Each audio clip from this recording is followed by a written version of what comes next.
History remembers the thunder of the charge, the smoke, the blood.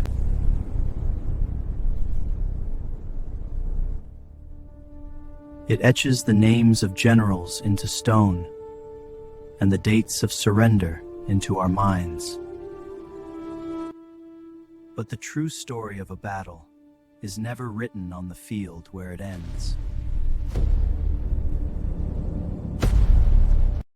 It is written in the silence of the war room, in the whispered words of a spy, and in the cold, hard calculus of logistics. This is the anatomy of a battle. The story of why some are won and lost, not by the bullet but by the thought that preceded it.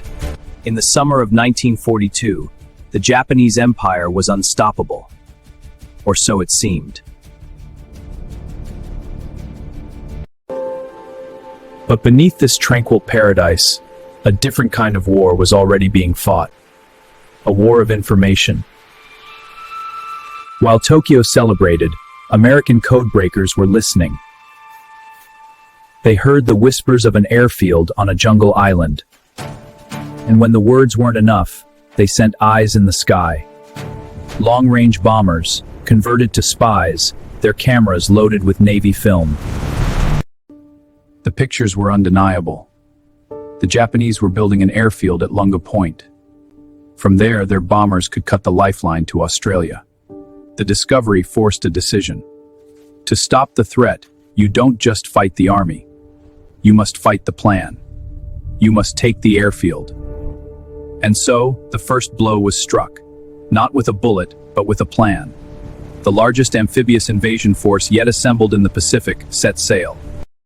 On board, 16,000 young men of the 1st Marine Division stared into the unknown. They were the tip of the spear. Ending on August 7, 1942, was a shock. The Japanese garrison, caught completely off guard, fled into the jungle. The first objective was achieved with stunning speed. The enemy was surprised. But in war, surprise is a currency that devalues with every passing second. Across the waters in Rabaul, the Japanese Navy reacted not with fear, but with fury. They would not cede the island. The real battle was about to begin. That night, the Japanese unleashed their first countermove. A fleet of 7 heavy cruisers slipped down the slot, undetected. The Navy, fearing more losses, withdrew its precious carriers and transports. They left the 1st Marine Division stranded. Their supplies were still on the ships. Their heavy equipment, their radar, their radios, gone. They were alone, surrounded by jungle and facing an enemy that would not stop. The grand strategy had worked. The airfield was theirs. But now, the battle entered its next, most brutal phase, the fight for survival and supply. From the jungles of Guadalcanal to the modern battlefield, one truth remains constant. To win, you must first know. Sun Tzu, the ancient master of war, understood this 2,500 years ago. He wrote, "Know the enemy and know yourself, and you will not be imperiled in 100 battles." Today, our eyes are in the sky, unblinking. But the principle is the same: to pierce the fog of war, to see what the enemy wishes to keep hidden. At Guadalcanal, the first battle was fought not with rifles, but with ears. The Japanese Navy's codes were not completely secure, and the Americans were listening. But intelligence isn't just about machines. It's about the soldier who talks, the map that's found, the whisper in the dark. Where are your forces positioned? The Japanese, however, suffered from an intelligence failure of their own. They believed the American landing was just a raid. They had no idea how many Marines were on the island. This blindness led to arrogance. The Japanese commander, Colonel Ichiki, was certain 1,000 of his elite soldiers would be enough to crush the American intruders. They were wrong, and their mistake would cost them dearly. Because on the night of August 19th, they walked into a trap they never saw coming. The first shot of the real battle was about to be fired. But the outcome had already been decided, in the minds of the men who knew and the men who did not. The Marines had prepared. They knew the Japanese were coming. They had sighted their machine guns on the sandbar where the enemy would cross. For 4 hours, the Tanaru ran red. Wave after wave of Japanese soldiers charged into a kill zone they never knew existed. Finally, Chiki's elite troops died by the hundreds. Their bravery was absolute, their intelligence was flawed, and braveries cannot defeat what you cannot see. When the sun rose, over 800 Japanese soldiers lay dead. The Marines lost 34. The battle was won before the first shot was fired, won by those who knew intelligence had saved their lives. But on Guadalcanal, the lessons came at a terrible cost. And there would be many more nights like this. The Japanese realized their mistake. They poured reinforcements onto the island. The battle for Guadalcanal became a war of attrition, a test of who could gather better intelligence, faster. Both sides sent patrols deep into the jungle. The mission? Find the enemy before he found you. It was a deadly game of hide and seek. Whoever spotted the enemy first, won. Whoever was spotted first, died. In the jungle, intelligence was measured in seconds.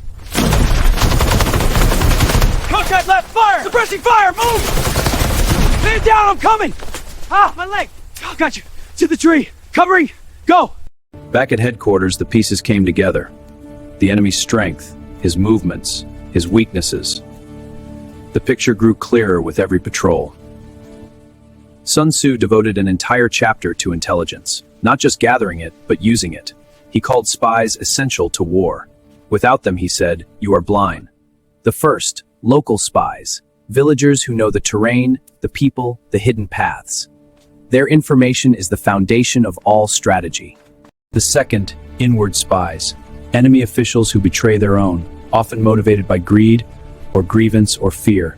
Their information is priceless. The third, converted spies, enemy agents captured and turned. They feed false information to their former masters while revealing the enemy's secrets. Fourth, doomed spies, those who carry false information, knowing they may be caught. Their sacrifice deceives the enemy into fatal mistakes. The fifth, surviving spies, those who return with intelligence from deep inside enemy territory. General, I've returned with critical intelligence from behind enemy lines. Show me. In World War II, the spies were machines. At Bletchley Park in England, codebreakers cracked the German enigma. They read Hitler's secrets before his generals did. The Battle of the Atlantic was won not by destroyers, but by decrypts. Convoy routes were changed, U-boat wolf packs were ambushed. The enemy was blind. At Midway, American codebreakers learned the Japanese target days before the attack. The result? 4 Japanese carriers at the bottom of the Pacific. Japan's offensive power was broken in 5 minutes. Not by superior firepower, but by superior knowledge. They never recovered. On Guadalcanal, the Americans captured Japanese documents constantly. Each one was a gold mine. Each one saved Marine lives. Where are the supply depots? Prisoners talked, some willingly, some under pressure. The information they gave, unit strengths, morale, supply status, was often decisive. Thank you. Today, intelligence is collected by satellites, drones, and cyber operations. The principles remain, only the technology has changed. A single drone can watch for 24 hours. It sees everything. It never blinks. The enemy cannot hide. The newest battlefield is invisible. Cyber intelligence can disable power grids, disrupt communications, steal secrets, all before a single soldier moves. The modern commander sees more of the battlefield than any general in history. But more information also means more noise. The challenge is filtering. Prioritize threat lights costing billions or overhead. They can read a license plate from space. They never sleep. They are our unblinking eyes. Look there, the Yanks are on the move. I see them. I'll sketch their positions. Make it quick. We need to report back. But intelligence isn't new. Civil War scouts did the same job as satellites, just from a hilltop, with a telescope and a pencil. There they are. Mark their positions. Sketch it now. A full company. The tools evolve. The terrain changes. But the principle endures. Before you fight, you must know. Know the ground, know the enemy, know yourself. On Guadalcanal, knowing the enemy meant survival. But knowing yourself was just as important. And the Marines were learning fast. They learned their own limits. How much heat a man could take, how much fear, how much loss. They learned what they could endure. Hold on, soldier, I've got you. Side. They learned that courage wasn't the absence of fear. It was being terrified and fighting anyway. That knowledge was their greatest weapon. Sun Tzu taught that self-knowledge is the foundation. Know your own weaknesses before the enemy exploits them. Know your own strengths before you rely on them. Our projections show a 20% growth in the next quarter. Can our current infrastructure support that? Startups fail not because their idea is bad, but because they don't know themselves. They underestimate the resources required. They overestimate their own endurance. Many startups fail not because their idea is bad, but because they don't know themselves. They underestimate the resources required. They overestimate their own endurance. In sports, the best coaches know their players' limits and their potential. They know who thrives under pressure and who crumbles. We're down, but not out. Dig deep. Show them who we are. You've trained for this. Now dig deep. The greatest athletes know exactly how much they have left in the tank. They've trained themselves to know. That knowledge wins championships. On Guadalcanal, the Marines who survived were the ones who learned fastest. They learned the jungle. They learned the enemy. They learned themselves. The Japanese were learning too. Their snipers watched from trees. Their patrols mapped every Marine position. The intelligence war was a two-way street. Every day, both sides sent out patrols. Every night, they clashed in the jungle. The intelligence gathered determined where the next big battle would be fought. The price of intelligence was paid in blood, but the cost of ignorance was higher. The Marines learned to pay it willingly. Sir, patrol reporting we encountered heavy resistance. Casualties? 1 wounded, stir. But intelligence alone wasn't enough. The Marines needed supplies. Food, ammunition, medicine, fuel.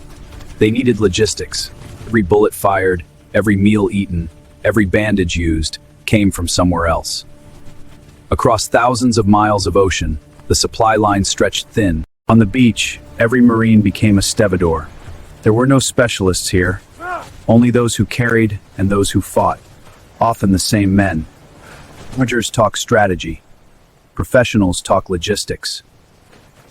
And on Guadalcanal, the professionals were learning logistics the hard way. Supplies ran low, men died. It was that simple.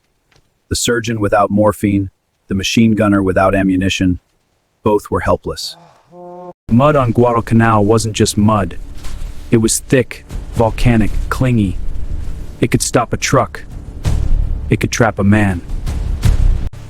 Water sources became killing zones. Both sides watched them, waiting. A man drinking was a man dying.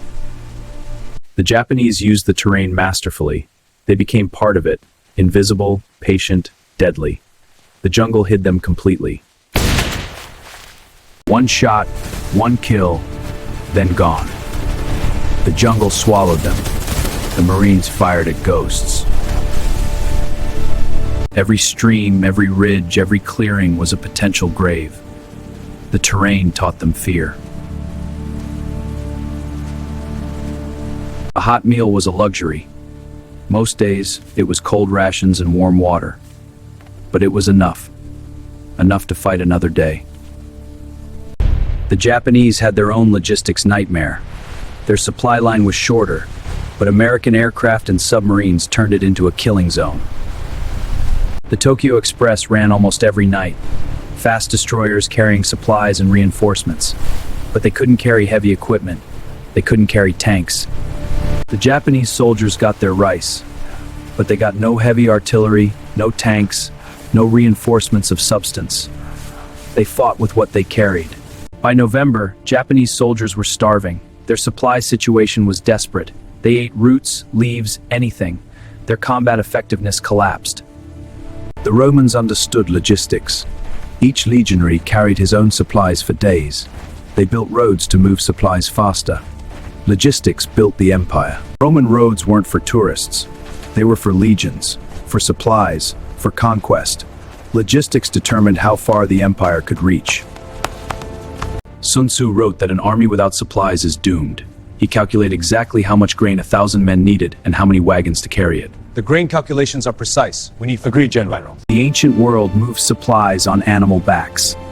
Every mile cost food for the animals carrying food. It was a brutal equation. Napoleon invaded Russia with 600,000 men. He thought he could live off the land. He was wrong. Supply lines stretched, and winter came. Only 100,000 made it back. Not because they lost the battles, because they lost the supply war. Logistics defeated Napoleon. Today, convoys still run. In Afghanistan, 80% of coalition casualties came from supply routes. The most dangerous job? Driving a truck. Every bullet still comes from somewhere. Every meal still travels 1,000 miles, and every mile is paid for in blood. Logistics, the hidden battlefield. At Henderson Field, the Cactus Air Force operated on a shoestring. Fuel was precious. Ammunition was counted. Every bullet had to hit its target. The pilots flew until they dropped. Some flew 7 missions a day. There were no replacements. If a plane was lost, it was lost forever. Every takeoff was a gamble. Every landing was a prayer. But they flew. Because if they didn't, the Marines on the ground would die. The Cactus Air Force held the line. They owned the sky by day, and that ownership saved the island. No Japanese ships could approach in daylight. They paid for every mission. Wrecked planes, dead pilots, endless fatigue. But they kept flying, because the alternative was losing the island. Catch that wing! We need her ready! On! Get the fuel line connected! Move! For the Marines in the mud, the sound of American engines was hope. It meant the enemy couldn't attack freely. It meant they might survive another day. The Japanese kept trying. They kept sending supply ships, and American aircraft kept sinking them. The bottom of the slot was paved with Japanese steel. By December, the Japanese couldn't supply their troops anymore. They were starving on an island with plenty of food, because they couldn't get to it. Soldiers who can't stand can't fight. Soldiers who can't fight can't win. The Japanese on Guadalcanal were defeated by empty stomachs. The Confederate soldier fought on parched corn and courage. But courage doesn't fill a stomach, and empty stomachs lose wars. The North had factories. The South had farms. When the rifles ran out, so did the Confederacy. Logistics won the Civil War. Railroads changed war. For the first time, massive supplies could move faster than an army could march. The side with more rails won. Logistics requires engineering. Bridges, roads, ports, all must be built or captured. The army that can't move supplies can't move at all. Today, engineers are still the unsung heroes. They build the roads, the bridges, the bases. Without them, the army stops. Fuel is the blood of modern armies. Without it, the most advanced tank is just a very heavy paperweight. Protecting fuel is protecting victory. A tank without fuel is a target. A soldier without ammunition is a victim. Logistics isn't glamorous. It's just necessary. On Guadalcanal, every Marine knew his supply status. He counted his bullets, his rations, his water. His life depended on numbers. When the ships came, the Marines cheered. It meant they could fight another day. It meant they might go home. But the ships brought more than bullets. They brought letters from home. They brought hope. And sometimes, hope is the most important supply of all. The Japanese had no such luxury. Their supply ships didn't come. Their letters didn't arrive. They died alone, hungry, forgotten.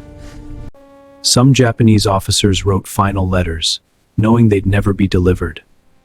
They wrote them anyway. It was all they had left. They walked into the jungle to die. Not in battle, just to die. Because there was nothing left. No food, no fight, no hope. In business, logistics is invisible. You order a product, it arrives. You don't see the warehouses, the trucks, the planning that made it possible. Companies like Amazon have perfected logistics. They know where every product is, every second. Their supply chain is their competitive advantage. The trucks never stop. The planes never stop. The ships never stop. Modern life depends on logistics. We just don't see it. Every restaurant is a logistics operation. Ingredients in, plates out. The best restaurants make it look easy. It's not. Service! Pick up! BP is dropping. Get me a bag of oneg. On it. Starting a second line. Hospitals run on logistics. Blood, medicine, equipment. The surgeon doesn't think about where the scalpel came from. She just needs it now. And it's there. That's logistics.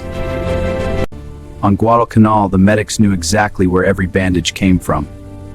Because when they ran out, men died. The supply chain was personal. When the supplies ran out, the medics could only watch. They learned to hate empty boxes more than they hated the enemy. Sometimes, supplies came by air, parachutes drifting down like gifts from heaven. The Marines called them flying boxcars. They were always welcome. Small things mattered. Cigarettes, candy, a clean pair of socks. They weren't essential, but they were human. They reminded you why you fought. Trench foot was a constant threat. Wet socks for days meant lost feet. Dry socks weren't comfort, they were medicine. A single train could carry what 1,000 wagons could. The North's rail network was its greatest weapon. The South couldn't compete. Sherman understood logistics. He destroyed what the enemy needed to fight. He didn't just defeat an army. He destroyed its ability to exist. War is math. Calories in, calories out. Bullets manufactured, bullets fired. The side that does the math better usually wins. Sun Tzu did the math. He knew that 1,000 men needed a certain amount of grain. He knew how many wagons it took. He planned accordingly. Logistics requires engineering. Bridges, roads, ports, all must be built or captured. The army that can't move supplies can't move at all. Today, engineers are still the unsung heroes. They build the roads, the bridges, the bases. Without them, the army stops. Fuel is the blood of modern armies. Without it, the most advanced tank is just a very heavy paperweight. Protecting fuel is protecting victory. A tank without fuel is a target. A soldier without ammunition is a victim. Logistics isn't glamorous. It's just necessary. On Guadalcanal, every Marine knew his supply status. He counted his bullets, his rations, his water. His life depended on numbers. When the ships came, the Marines cheered. It meant they could fight another day. It meant they might go home. The Japanese lieutenant faced the same burden, but with less hope. His men were dying around him. He could only watch. Every decision matters. The wrong turn means ambush. The wrong stop means death. Leadership is a series of life or death choices. Leadership isn't rank. It's responsibility. A lieutenant with 9 men is as responsible as a general with 10,000.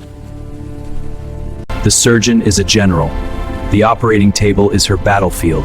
Every decision means life or death. She must be right. We're down, but we're not out. Trust the plan, execute. The coach is a general. His players are his troop. His strategy is his battle plan. Leadership is universal. Yes, coach! Now go win this! The CEO is a general. Her battlefield is the market. Her weapons are strategy and decision. Her enemy is competition. The projections look promising, but What are the contingency plans? Sorry. We have 3 scenarios. General, enemy forces are mobilizing. We have a window. What's the risk to civilians? Minimal, sir. Evacuation routes are clear. Execute the strike. Monitor fallout. Gather, analyze, decide, act. The ancient general didn't decide alone. He consulted experts. He weighed evidence. He calculated risks. Then he acted. Sun Tzu taught that the general must be calm, mysterious, unpredictable. He must calculate everything before the battle begins. Ichiki burned his regimental colors and shot himself. He couldn't face the men he'd led to slaughter. His arrogance killed them all. We are invincible. We have never lost. Ichiki was arrogant. He believed his elite troops couldn't be beaten. He was wrong, and his men paid for his arrogance. Before the battle, Edson made sure his men knew he was with them. Not above them, with them. That's leadership. Stay sharp, everyone. We're in this together. Gear check. All good? Colonel Edson knew his ground. He placed his men perfectly. He trusted them, and they trusted him. In April 1943, American codebreakers tracked Yamamoto's plane. They shot it down. Japan never recovered from the loss. Yamamoto was Halsey's opposite. Cautious, calculating, brilliant. He knew Japan couldn't win a long war. He was right. We hit them hard, and we keep hitting. That's our only way home. Halsey was aggressive when aggression was needed, bitch. He understood that sometimes the best defense is a relentless offense. Admiral Halsey took command in the darkest days. His motto, attack, repeat, attack. His men worshipped him. But before the end, there must be leadership. Men who decide when to fight, when to wait, when to risk everything. The commanders. Both sides were reaching their limits. The Americans were exhausted. The Japanese were starving. The battle couldn't last forever. The Japanese had their rituals too. They held on to tradition, honor, duty. It was all they had left. For a moment, they shared something. Then the moment passed. The war demanded they be enemies again. Rituals helped. Cleaning a weapon, writing a letter, saying a prayer. Small acts of control in a world gone mad. On the other side of the island, Japanese soldiers watched the same sun. They felt the same fear. They were enemies, but they were the same. But the war never really left. It waited in the jungle, in the shadows, in the minds of men. It would be back at nightfall. Dawn was the safest time. The enemy rarely attacked at dawn.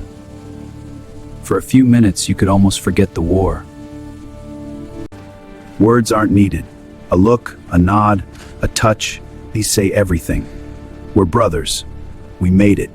We're alive. They carried each other through hell. Not for glory, not for country, for each other. That's morale. Regard your soldier children, and they will follow further. Sun Tzu understood. Men follow leaders who care. They'll go anywhere, face anything for someone who treats them as family.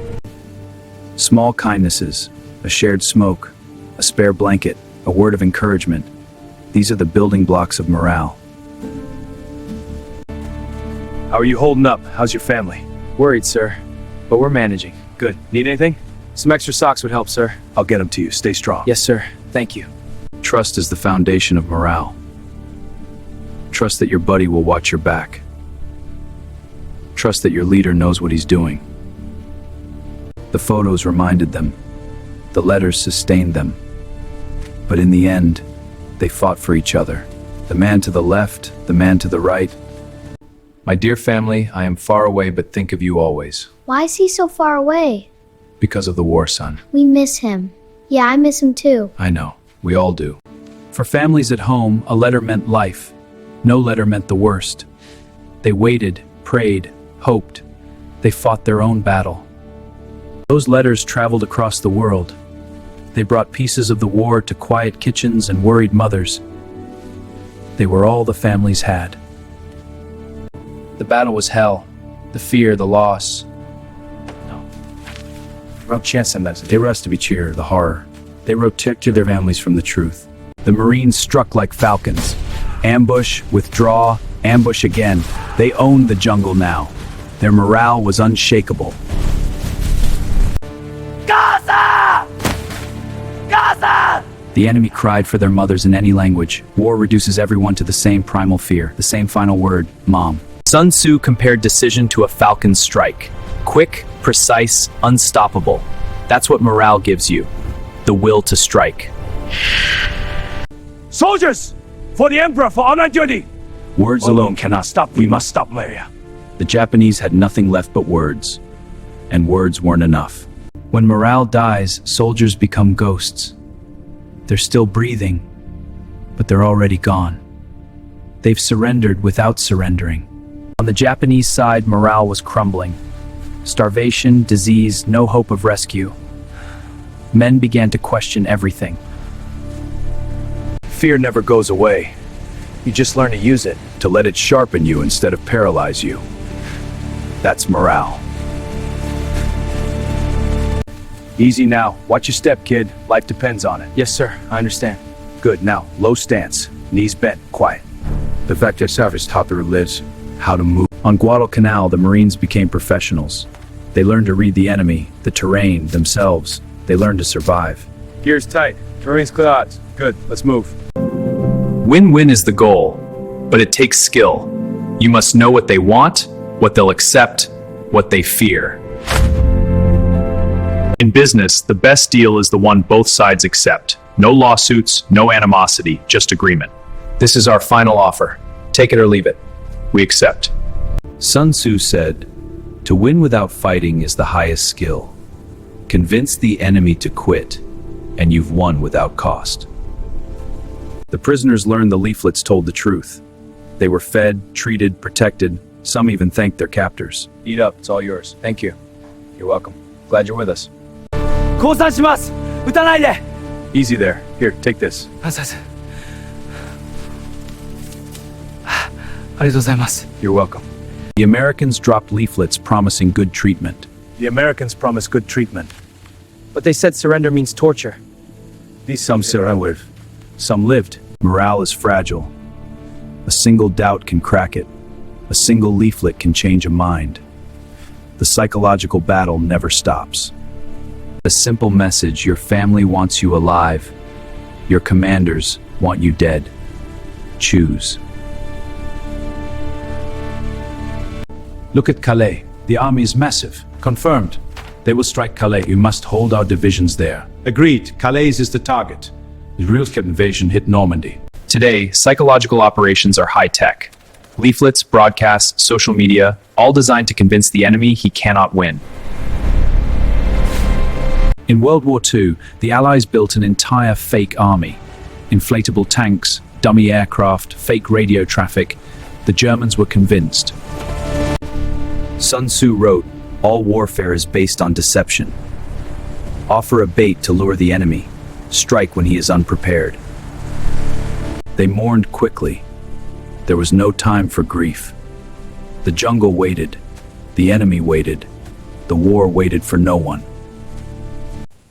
We commit our brother to the ground he died defending. May he rest in eternal peace. They buried their dead where they fell. There was no choice. Brotherhood is born in battle. It's forged in fire and blood. It lasts forever, even when the men don't. Hang on, buddy. We're getting you out. I can't fight you, Howard.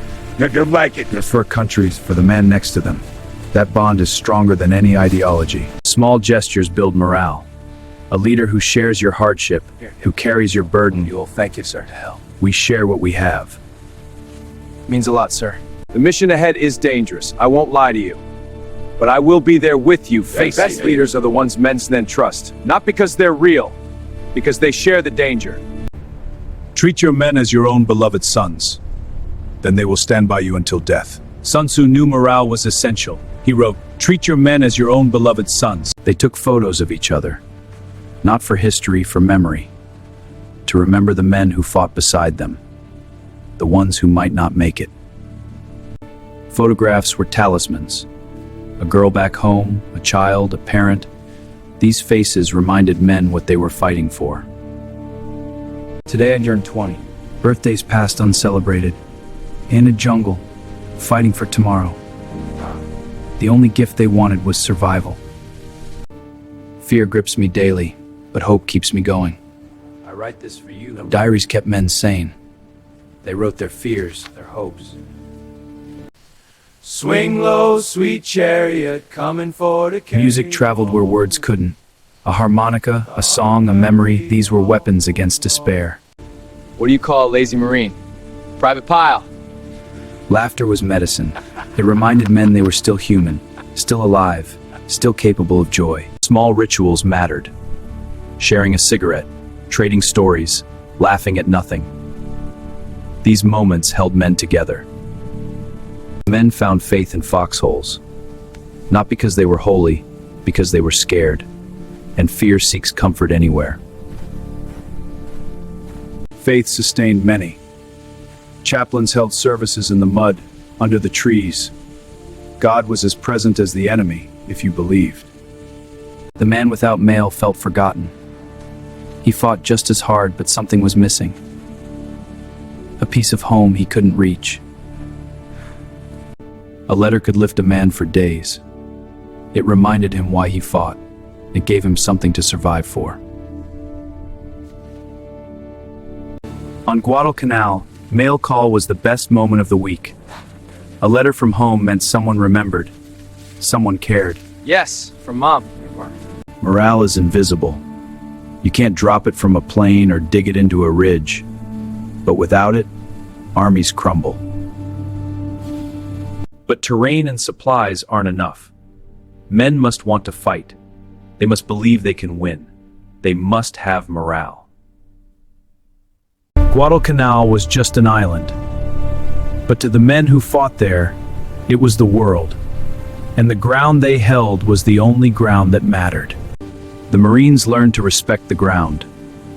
They learned to watch it, read it, trust it. The ground kept them alive. Sun Tzu taught, respect the ground, don't fight it, use it. The wise commander makes the terrain his ally. By December, the Marines held the high ground everywhere. The Japanese held the swamps, the jungle, the worst of it. The terrain had chosen. The Japanese looked up at the ridges and saw their defeat. The ground they couldn't take meant the war they couldn't win. Men die for ground. They kill for ground. Because ground can't be replaced. Once you lose it, it's gone forever. The Marines learned to love their ground. It was ugly, dangerous, deadly, but it was theirs. And they would not give it up. The athlete on home ground has an edge. He knows the field, the light, the air. He belongs there. In sports, home field advantage is real. The crowd, the familiarity, the confidence, it's terrain, just a different kind. In chess, control the center. In war, control the high ground. The principle is universal. We have to be smarter and faster. And luckier. The terrain favors the established, so we change the game. Right. We find the angle they can't. This changes everything. In business, the high ground is market position. It's brand recognition. It's customer loyalty. Choose your ground before your competitors do. The general who chooses his ground has already won half the battle. The enemy must fight where you want him to fight. When you fight the ground, you lose. The ground always wins. The Japanese learned this too late. The Japanese never learned. They kept crossing the same ground, dying the same deaths. The terrain didn't change, neither did the outcome. The Marines came to know every inch of their ground. They knew where the enemy would come. They knew where their bullets would go. Today, generals study terrain on tablets. They see every contour, every slope, every hiding place. But the principles are the same. Ground gives birth to measures. Measures give birth to calculations. Calculation. The terrain is the starting point. At Passchendaele, men drowned in mud, tanks sank, rifles clogged. The terrain was the real enemy. Vimy Ridge, Passchendaele, the Somme. Names that mean nothing until you see the terrain. Until you see the high ground the enemy held. World War I was terrain warfare on an industrial scale. Millions of men lived in mud, fought over yards of ground, died for ridges. The sunken road became Bloody Lane. 12,000 men fell there. The terrain demanded its price. At Antietam, a sunken road became a death trap. Confederates in the road held off Union attacks for hours. The ground itself was a fortress. The Union lost thousands crossing that field. Not because they were less brave, because the ground gave the Confederates every advantage. Terrain kills in 1,000 ways, not just with bullets, with mud, with water, with distance, with delay. The swamps were full of hidden dangers, holes you couldn't see, snakes, crocodiles, and always the enemy. The Japanese used the swamps as highways. They knew the paths, the safe routes. The Marines floundered while the enemy moved freely. But Guadalcanal wasn't all ridges. There were swamps, endless, stinking, disease-ridden swamps, and the Japanese used them too. On Guadalcanal, the Marines learned to love high ground. They fought for every ridge, every hill, every advantage the terrain offered. Sun Tzu wrote, "The skillful commander takes his position on ground that cannot be attacked. Choose well, and the battle is half won." Sit tight! Sometimes, just holding the ground was enough. The enemy saw you there and knew he didn't attack. He didn't have to die. The high ground multiplied every bullet. From above, you could see everything. From below, you could see nothing. Breaching! Grenade out! In Fallujah, in Mosul, in cities everywhere, terrain decides. The building you hold, the street you control, that's victory. Urban warfare is terrain warfare. The high ground is the top floor. The narrow ground is the alley. The rules haven't changed. Every castle build anew. Put your fortress on high ground. Make them climb. Make them die on the slope. Accessible ground, fight if you can win, withdraw if you cannot. Entrapping ground, difficult to return from. Tenacious ground, both sides fight to the death. Sun Tzu devoted an entire chapter to terrain. He identified 6 types of ground, each with its own rules. He knew that ground commands. The terrain multiplied their strength. A narrow front, high ground, protected flanks, 300 held until betrayal opened a path. Terrain has always decided battles. At Thermopylae, 300 Spartans held a pass against 1,000,000 Persians, because the pass was narrow. The survivors didn't celebrate, they just survived. And on Edson's Ridge, survival was victory. When the sun rose, over 600 Japanese lay dead. The Marines lost 100. The ridge was still theirs. The terrain had chosen. The Japanese officers led from the front. Their bravery was absolute. Their tactics were predictable.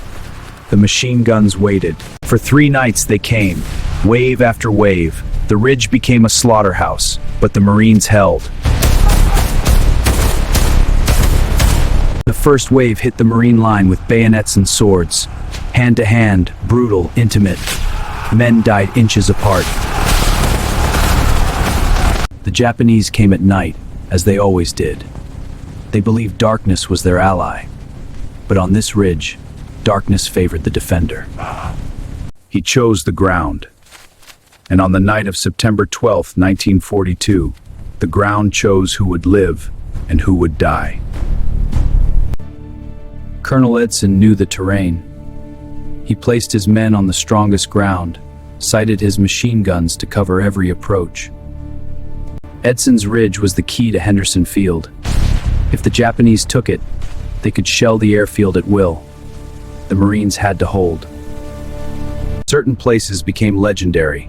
Ridges where hundreds died, rivers that ran red. The Marines gave them names: Bloody Ridge, Edson's Ridge. Every stream, every ridge, every clearing was a potential grave. The terrain taught them fear. One shot, one kill, then gone. The jungle swallowed them. The Marines fired at ghosts. Water sources became killing zones. Both sides watched them, waiting. A man drinking was a man dying. The Japanese used the terrain masterfully. They became part of it, invisible, patient, deadly. The jungle hid them completely. Water was scarce. Streams meant ambush. Thirst killed as surely as bullets. Men learned to ration every drop. Mud on Guadalcanal wasn't just mud. It was thick, volcanic, clingy. It could stop a truck. It could trap a man.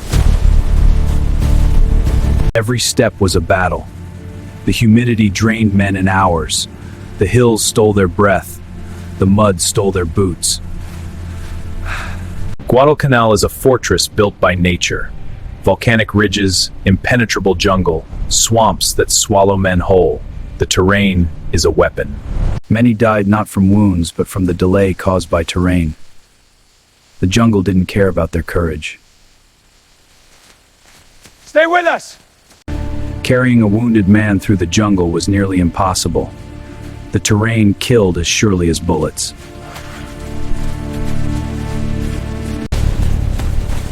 There! The Japanese used the jungle perfectly. They appeared, fired, vanished. They were ghosts in the green. In the jungle, you couldn't see the enemy until he was on top of you. The terrain gave him cover, concealment, advantage. The jungle was a living thing. It swallowed men whole. It hid enemies and amplified fears. The Marines had to learn to fight it. But supplies weren't enough. The Marines also had to fight on ground they didn't choose. And on Guadalcanal, the ground itself was an enemy. Guadalcanal was a classroom. The lesson, logistics wins wars. The tuition, thousands of lives. The graduates, a generation of soldiers who understood. Some prisoners wept with shame. They had been taught that surrender was dishonor. But survival is not dishonor. It's human. The Marines treated them, not because they were friends, because they were human. And because war has rules, even at its worst. The Japanese who surrendered were skeletal. They had starved while surrounded by food. Their supply lines had failed them. The men who survived were different. They had learned the hard lessons. They knew that victory belonged to those who prepared. By December, Guadalcanal was transformed. The Marines had built a real base. Supplies flowed. The crisis was over. Warehouse workers never see the end product. They just keep it moving. They're the anonymous heroes of the supply chain. Truck drivers move America. They're the modern equivalent of Roman legionaries, unsung, essential, keeping the empire running. The ports never close. The trucks never stop. Modern life runs 24/7 on a logistics network most of us never see. Every product you own traveled on a ship like this. Every meal, every phone, every shirt. Logistics connects us all. When store shelves go empty, civilization feels fragile. Because it is. Our entire world depends on trucks and ships and planes. This can't be happening. Everything's gone. What now? In business, supply chain crises can destroy companies. Just ask any executive who lived through the pandemic. They learned what generals have always known. Without supply, soldiers become something else. They become desperate. They become dangerous. To everyone, including themselves. Sun Tzu wrote, "The line between order and disorder is supply." He knew that an army without supplies is just a mob. And mobs don't win battles. Logistics won Guadalcanal. Not tactics, not heroism, though there was plenty of both. Just the simple math of who had more and who could get it there. They kept diaries. They recorded the mundane details. How much ammo, how much food, how many left. History is written in logistics.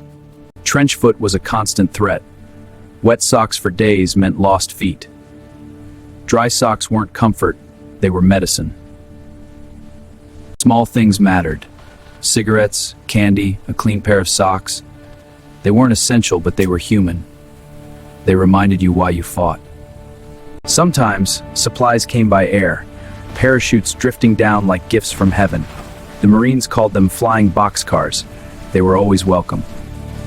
When the supplies ran out, the medics could only watch. They learned to hate empty boxes more than they hated the enemy. On Guadalcanal, the medics knew exactly where every bandage came from. Because when they ran out, men died. The supply chain was personal. BP is dropping. Get me a bag of oneg. On it. Starting a second line. Hospitals run on logistics. Blood, medicine, equipment. The surgeon doesn't think about where the scalpel came from. She just needs it now. And it's there. That's logistics. Every restaurant is a logistics operation. Ingredients in, plates out. The best restaurants make it look easy. It's not. Service! Pick up! The trucks never stop. The planes never stop. The ships never stop. Modern life depends on logistics. We just don't see it. Companies like Amazon have perfected logistics. They know where every product is, every second. Their supply chain is their competitive advantage. In business, logistics is invisible. You order a product, it arrives. You don't see the warehouses, the trucks, the planning that made it possible. Some Japanese officers wrote final letters, knowing they'd never be delivered. They wrote them anyway. It was all they had left. The Japanese had no such luxury. Their supply ships didn't come. Their letters didn't arrive. They died alone, hungry, forgotten. But the ships brought more than bullets. They brought letters from home. They brought hope. And sometimes, hope is the most important supply of all. When the ships came, the Marines cheered. It meant they could fight another day. It meant they might go home. On Guadalcanal, every Marine knew his supply status. He counted his bullets, his rations, his water. His life depended on numbers. A tank without fuel is a target. A soldier without ammunition is a victim. Logistics isn't glamorous. It's just necessary. Fuel is the blood of modern armies. Without it, the most advanced tank is just a very heavy paperweight. Protecting fuel is protecting victory. Today, engineers are still the unsung heroes. They build the roads, the bridges, the bases. Without them, the army stops. Logistics requires engineering. Bridges, roads, ports, all must be built or captured. The army that can't move supplies can't move at all. Sun Tzu did the math. He knew that 1,000 men needed a certain amount of grain. He knew how many wagons it took. He planned accordingly. War is math. Calories in, calories out. Bullets manufactured, bullets fired. The side that does the math better usually wins.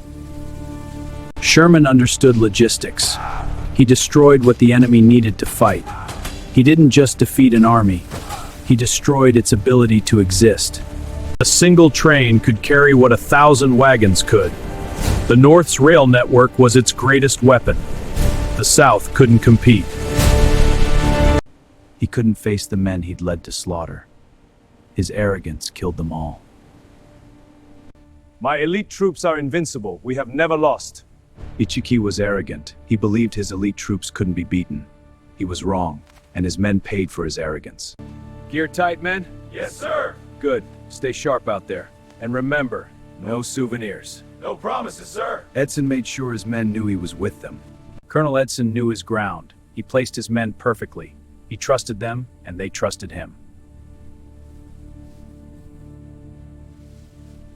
In April 1943, American codebreakers tracked Yamamoto's plane. They shot it down. Japan never recovered from the loss. Yamamoto was Halsey's opposite. Cautious, calculating, brilliant.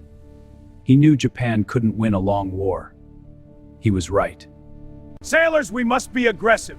Relentless offense is our only... Halsey was aggressive when aggression was needed. He understood that sometimes the best defense is a relentless offense. Admiral Halsey took command in the darkest days. His motto, attack, repeat, attack. His men worshipped. But before the end, there must be leadership. Men who decide when to fight, when to wait, when to risk everything. the commanders. Both sides were reaching their limits. The Americans were exhausted. The Japanese were starving. The battle couldn't last forever. The Japanese had their rituals too. They held on to tradition, honor, duty. It was all they had left. Rituals helped. Cleaning a weapon, writing a letter, saying a prayer. Small acts of control in a world gone mad. For a moment, they shared something. Then the moment passed. The war demanded they be enemies again. On the other side of the island, Japanese soldiers watched the same sun. They felt the same fear. They were enemies, but they were the same. But the war never really left. It waited in the jungle, in the shadows, in the minds of men. It would be back at nightfall. Dawn was the safest time. The enemy rarely attacked at dawn. For a few minutes, you could almost forget the war. The anatomy of a battle. Why some are won before the first shot. Now you know. Now you can win.